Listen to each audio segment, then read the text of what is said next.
So it was a long ride back to the Sagrada Hospital.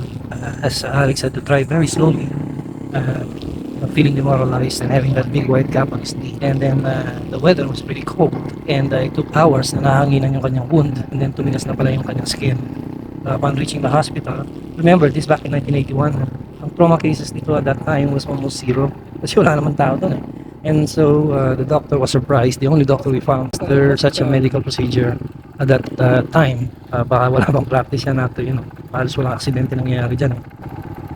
Alex, Did the anesthetics, but needle bent dahil makunat na yung kanyang balat. Medyo hindi namin malaman kung matatawa kami or what, but anyway, inunat na lang niya uli yung karayong para dumiretso and then attempted to insert the skin.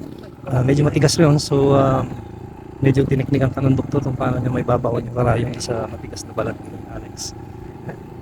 Inabot ng 7 to 16 stitches para maisara yung nakabuhangkang nasugat ni Alex.